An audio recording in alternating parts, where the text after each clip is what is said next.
Hello and welcome to the Temple of Tomes with your host, Indie Comics Jones. This is September 19th, 2020, and we're having episode 92 today. Today we're going to take a look at Big Girls number 2 by Jason Howard.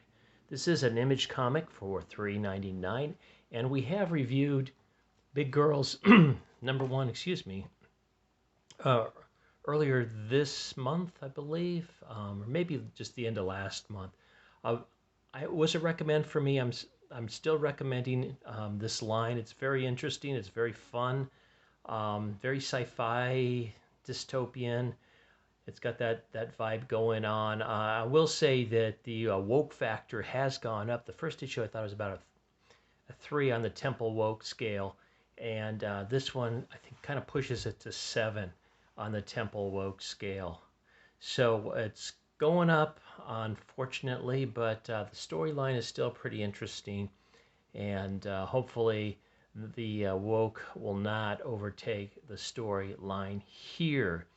Now, just to recap the first one, apparently there was some kind of mistake made by a corporation, I believe, some kind of laboratory, where the genetic pool got messed with, and so there's a tendency for certain babies to grow very large during pregnancy, well, after they're born, but it happens in pregnancy now. Kids that already have been born are okay. But what happens is some of the males grow very large, and they become these gigantic monsters, basically. And they seem to be senseless and mindless, and they just have an instinct to kill. And some of the women or females become very large, and they've been asked to basically put into a combat situation to take down these giant rampaging males whenever they attack the city. The city has been split into two sides, basically. They have one called the Preserve, and one of the things I wish they had a map kind of showing what the Preserve looked like and what the outlying areas are. It is a little bit confusing, because it appears that in the outlying areas there's watchtowers. I thought at first those watchtowers were in the Preserve, but apparently they're outside the Preserve, and they look for the giants to come, and they try to take down the giants in the old ruins of the city that was previously there. Now there's still a lot of people still living in the outskirts of the Preserve in this ruined city. So they have that to contend with too, as they try to keep the inhabitants all safe in the Preserve. But they do all their fighting outside the Preserve, right in the areas that there are people living. Now, in this issue is the completion of the first cliffhanger that we saw in the first issue, where Ember, our main big girl here, kind of hesitates, because she's one of the newer guards they have using it. They're using for protection, and she kind of hesitates at times. If you recall, in the first one, she took part in the killing of a small child. Well, he was a young child, but he was a huge kid that was turning into one of these creatures here, one of these monsters. And it kind of shook her a little bit. So she's kind of hesitating now when she's seeing these, thinking, are they, do they have any human aspects left, or are they just pure evil, instinctive, carnage type creatures?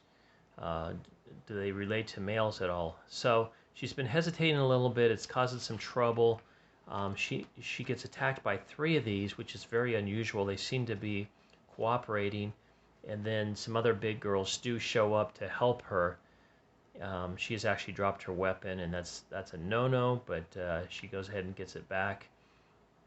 And this is Apex. She's the main big girl. She's the trainer of all these, and this is Devin, who's kind of a hot shot girl, charges in and such. So Devin charges in on these other couple that have shown up, and she gets in trouble. And we have a situation where Ember kind of hesitates while Apex is telling her, just shoot, just shoot. Now, here's one of the things that, and we'll see even more. Apex is supposed to be a woman, but she looks very mannish in this, and we'll see it even more so than this, and we'll compare it to some of the way men look in here. And so anyway, she's finally comes to her senses, and just as Devon's about to get her head munched off, she pulls the trigger finally, taking down the monsters. And you can see here's Apex again, not looking very feminine at all. And there's another shot where she's even less feminine. Now here's the male version, and he's got softer features, less mean looking, I guess, is the best way to put it.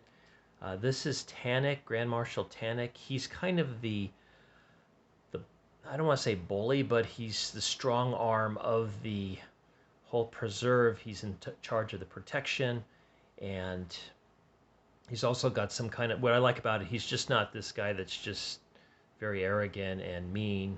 He also seems to have something that, a deep-rooted spirit within him, that he cares about these young males that are getting killed. Now, there's a protest has broken out in the preserve, or not in the preserve, but in they call it the Smash Lands, or they have all different names for the outlying areas. And they're protesting, we want to get into the preserve, why you're not letting us in? And apparently there's limited resources in the preserve, so not everybody can come in and be safe. So basically, someone had taken out some guards in some of these watchtowers, and that allowed these three creatures to get so far and so close to the preserve. So the marshal is asking anybody who cooperates and lets them know who did that, give them that information, will be immediately let into the reserve. So here we show a little bit of the cube. This is where Ember and the others go back. They monitor the big girls, as we want to call them, to make sure everything's okay, because I guess it's still kind of a new thing. They're also watching them and trying to figure out why the big girls aren't changing into monsters, and vice versa, or why some of the males are turning into monsters. And the whole thing is, when the women get pregnant, they're supposed to register their pregnancy ahead of time so they can be monitored and make sure that the pregnancy goes as normal. Now, we're coming up on the best page in here, the one that I really liked. This is the main focus to me of this whole comic. She's laid out like, you remember Gulliver's Travel? They have, like, she's kind of strapped down a little bit, not really, but they are monitoring all her systems, making sure her heat core doesn't overheat and she burns up from being too active because of the size of her. Also, they check her skeleton, make sure that it doesn't get too heavy and that it might crush the organs, and just all kinds of little tests, just making sure that she is stabilized and is able to perform the duties that they need her to do. So she questions this. I guess it's very annoying. Well, I guess so, because if you had all these little people crawling all over you, it'd be a little bit annoying. But it's kind of a cool shot. I just really like that. It was just a surprise to see that. Now Apex comes back and tells her, since the guards have been taken down, they're short-handed on protection, so they're all going to have to go out on watch tonight, all the big girls. In the meantime, this is Alan. His son was the one that was killed in the first issue. He was a grotesque kid, a 4-year-old, but he was still mostly normal, but he was huge.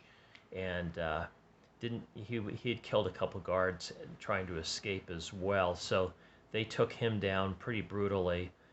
And this woman is Joanna, but she wants to be known as Gulliver. So you kind of get that kind of Gulliver feeling here. And she's the leader of the resistance. She seems to have some kind of underlying motivation for all this too. Now I'm not gonna go any further than this right now, because I think this is a good comic that you need to experience. I could totally see this being a movie not unlike Pacific Rim. I'm not crazy about the coloring in it.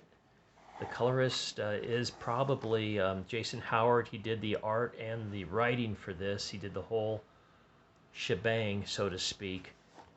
And it's just kind of a lot of purples and mauves and just not really exciting. Things don't really stick out as well. This Gulliver, I just want to mention, like she has some kind of underlying thing, and she wants to take down the wall of the preserve, and she considers the big girls to be the walls of the preserve.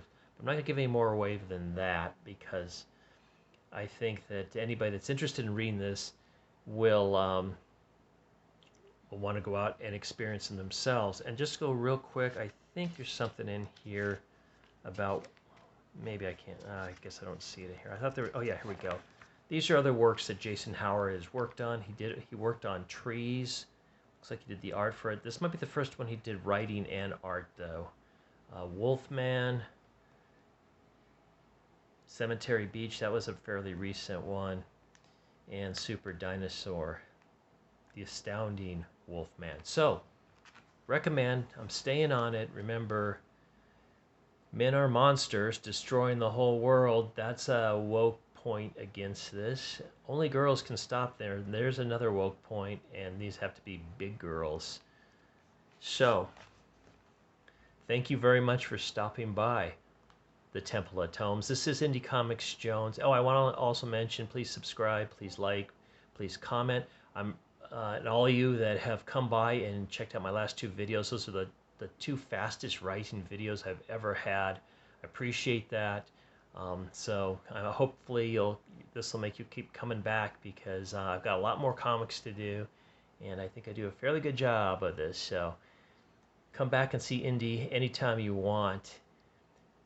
So have a great day. As always, I bid you adieu.